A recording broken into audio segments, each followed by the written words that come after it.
everyone, I'm Chen Haoling and I'm a member of FE5A class. Today I'm very glad to be here and talk to you about the FDI in Vietnam, which stands for Foreign Direct Investment, that plays an extraordinary and growing role in global business.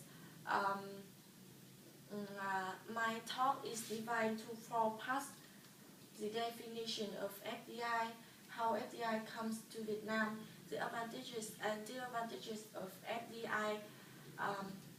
To begin, the definition of FDI must be clear.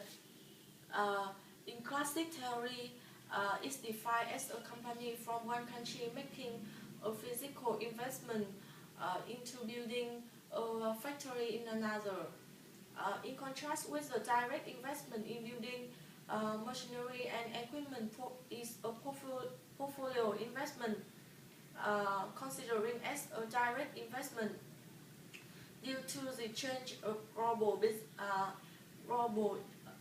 investment pattern recently, the acquisition of enterprising outside the from country is added to the definition. Next, I will talk to you about the how FDI come to Vietnam.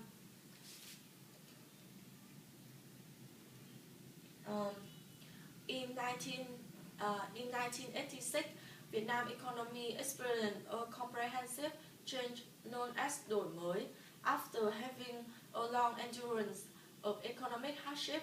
Since then, the performance of Vietnam economy has been acknowledged as one of the fastest in the world. According to the recent research, Vietnam has become an attractive host country, overtaking Philippines and Indonesia.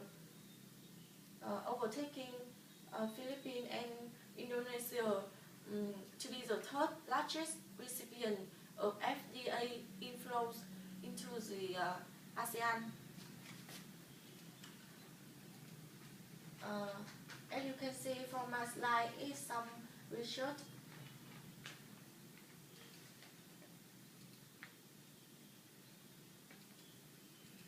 The next aspect I want to mention about is the advantages of FDI. One noticeable advantage of FDI is helping the economic development of a particular country where the investment is being made. During the decades of 90s, FDI was one of the major financial sources for the most developing country. The country that get FDI can also develop the human capital resources by getting their employees to receive training on the particular business operation. The profits generated of FDI can be contributed to the resources of corporate tax of the recipient country. Not only does FDI create more employment opportunity, but also increase the change to raise salary of the worker, which means that the living standard is able to rise.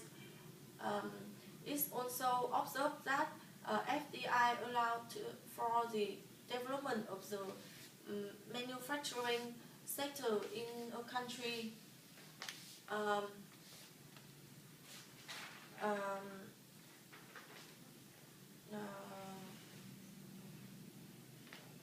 FDI also permits the transfer of technology.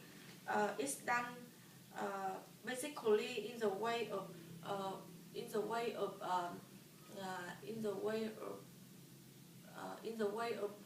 provision of capital inputs. Moreover, it opened up the export window, which gives the country more opportunity to cash in on the supervisor technological resources. it has been possible for the recipient country to keep their interest tax, to keep their interest rate at the lower level, and for the business to borrow finance at lesser rate of interest.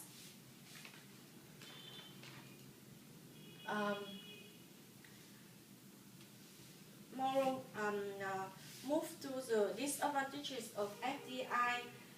It consists of three main ideas: technology transfer, capital formation, and employment, and the impact on international trade. Uh,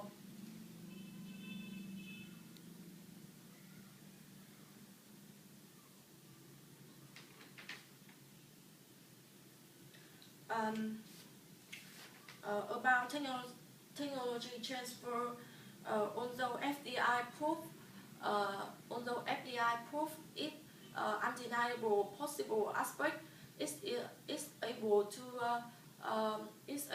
prevent the development of the country, the presence of foreign technology to FDI may reduce the need for technological development in the country. At the same time, promote the research on bankruptcy. For capital formation and employment. um, uh, for for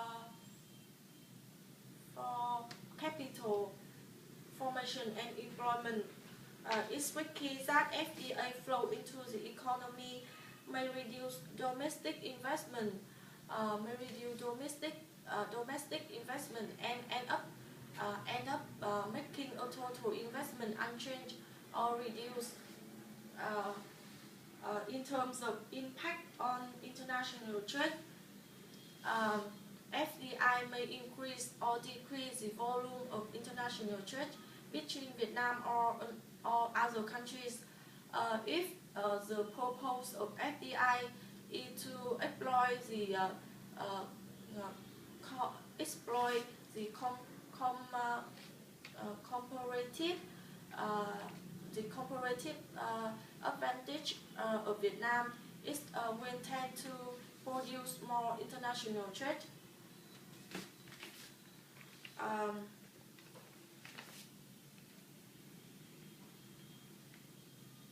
on the other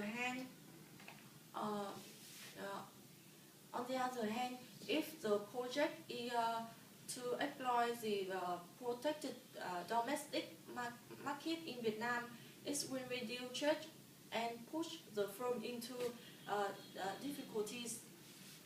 As you can see from my slide, it's some picture sample.